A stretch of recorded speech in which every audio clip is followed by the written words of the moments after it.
Tanaman sansevieria kalau di tempat kita biasa dikenal dengan tanaman lidah mertua. Dengan sifat tanaman yang gampang hidup, mudah beradaptasi, tidak banyak membutuhkan air, tanaman sansevieria ini digemari dari zaman dahulu sampai sekarang. Selain itu, tanaman sansevieria ini pun sangat bagus fungsinya untuk tubuh kita. Karena tanaman sansevieria bisa menyerap sinar-sinar UV dari matahari. Selain itu, bisa menyerap udara kotor atau racun-racun yang ada di udara. Untuk jenis dan macam tanaman sansevieria pun banyak sekali seperti ini.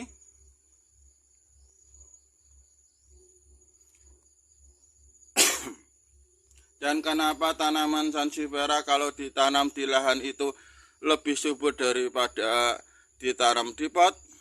Karena kalau tanaman sansevieria di lahan itu memenuhi unsur untuk berkembang biaknya tanaman sansevieria. Yang pertama, di lahan itu menyediakan unsur hara makro dan mikro yang sangat dibutuhkan oleh sansevieria. Selain itu, di lahan ada hewan-hewan pengurai yang hidupnya di bawah tanah yang berfungsi untuk membuat rongga-rongga di dalam tanah seperti cacing, di mana rongga-rongga tersebut digunakan akar sansevieria untuk berkembang. Karena akar tanaman sansevieria ini termasuk jenis tanaman kecil, jadi dia tidak bisa menembus tanah. Tapi apabila ada rongga-rongga tersebut akan ditempati oleh akar tanaman sansevieria, sehingga akar tanaman bisa berkembang dan menyerap nutrisi.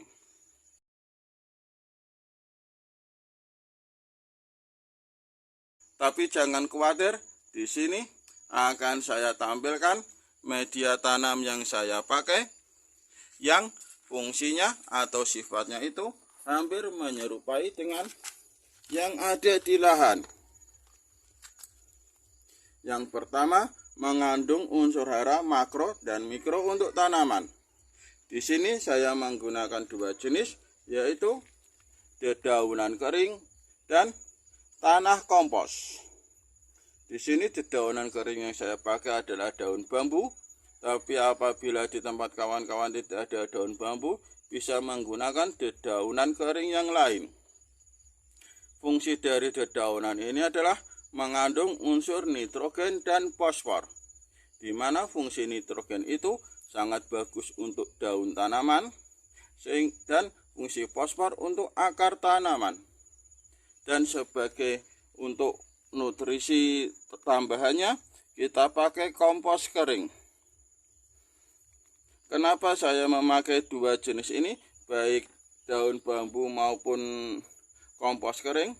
Karena telah dibuktikan setiap tanaman yang ada di hutan maupun di rumpun bambu maupun di lahan liar itu pasti subur-subur, karena mereka menyediakan nutrisinya sendiri dari daunnya sendiri. Yang sudah tua, rontok, nanti akan hancur dan menjadi unsur hara yang diserap oleh tanaman. Jadi fungsinya sama. Dan sebagai pengganti hewan-hewan kecil yang membuat rongga di dalam media tanam untuk akar berkembang, di sini saya menggunakan sekam mentah. Di mana fungsi dari sekam mentah ini untuk porosisitas. Porosisitas sendiri adalah rongga-rongga yang ada di dalam media tanam pot kita untuk berkembang akar. Dan untuk perbandingannya sendiri, karena di dalam pot itu lebih membutuhkan porosisitas daripada nutrisi, karena untuk porosisitas sendiri tidak bisa kita tambahi, tapi kalau nutrisi bisa kita tambahkan dari perawatan kita, yaitu pemupukan. Makanya di sini komposisi sekam mentah saya yang paling banyak. Di sini saya menggunakan 4 buah sekam mentah, 1, 2, 3, 4, berbanding dengan 1 bagian daun kering dan 1 bagian tanah humus. Dan karena di antara sekam mentah maupun daun kering maupun tanah humus ini mengandung hewan-hewan yang merugikan kalau kita tanam di dalam pot, seperti semut, cacing, atau kutu bubuk, biasa disebut kutu putih, dan lain sebagainya. Makanya saya sebelum memakai ketiga bahan media tanam ini, saya sterilisasi dulu dengan garam dapur, di mana garam dapur ini mempunyai pH yang tinggi. Dari pH yang tinggi tersebut bisa untuk menyerap udara yang ada di sekitar media tanam, sehingga hewan-hewan kecil itu menjadi tidak nyaman dan tidak menempati media tanam kita. Dan sebagai nutrisi tambahan, unsur hara tambahan, saya menggunakan Ajinomoto. Karena untuk unsur hara makro dan mikro sudah ada di daun kering dan tanah humus. Di sini untuk penambahan unsur hara mikronya, saya memakai Ajinomoto atau micin. Dan bagaimana cara saya dalam mengoplos atau mencampur ketiga bahan ini plus garam dan micin? Yuk kita simak videonya sampai akhir. Untuk mencampurnya saya menggunakan bantuan wadah, dan di sini wadahnya adalah ember. Kita masukkan sekam mentah 2 bagian dulu, lalu daun keringnya 1 bagian,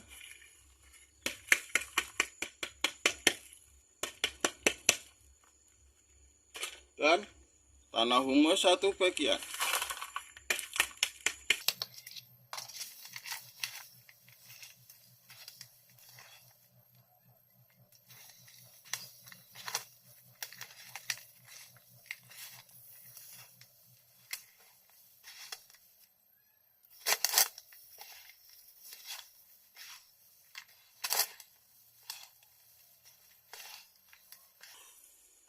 Tambahkan sekam mentah 2 bagian.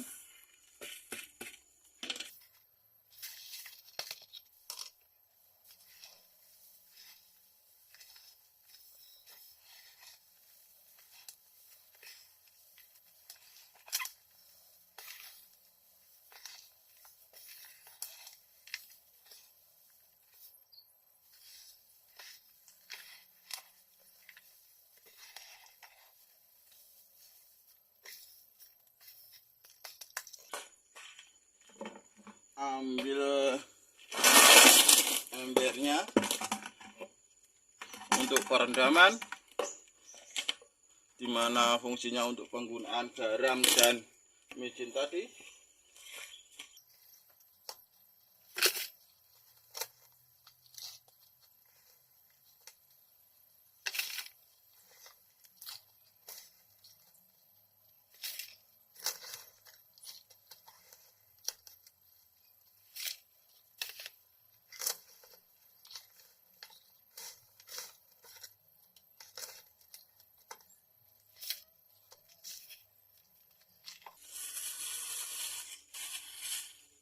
Tambahkan garam dapur atau garam krosok 6 sendok teh.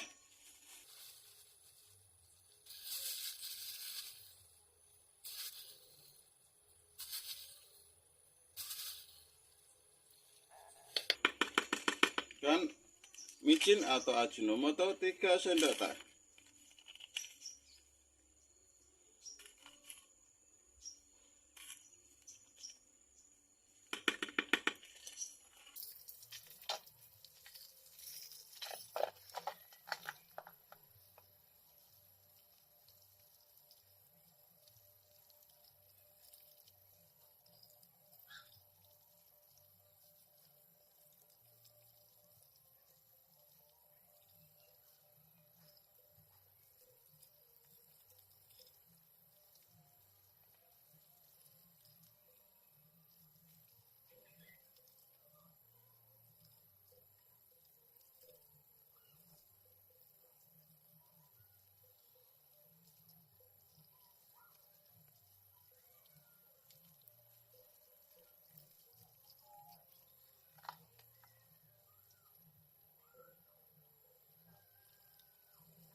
Jangan lupa dicampur-campur.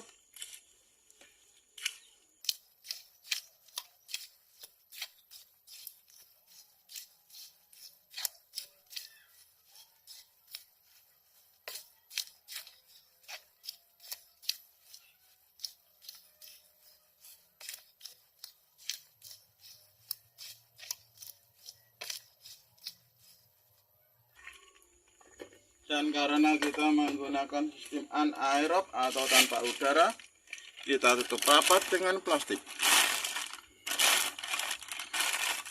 Demikianlah cara saya dalam pembuatan media tanam untuk tanaman sansevieria. Terima kasih sudah menonton. Semoga video ini bermanfaat dan barokah untuk kita semua. Wassalamualaikum warahmatullahi wabarakatuh.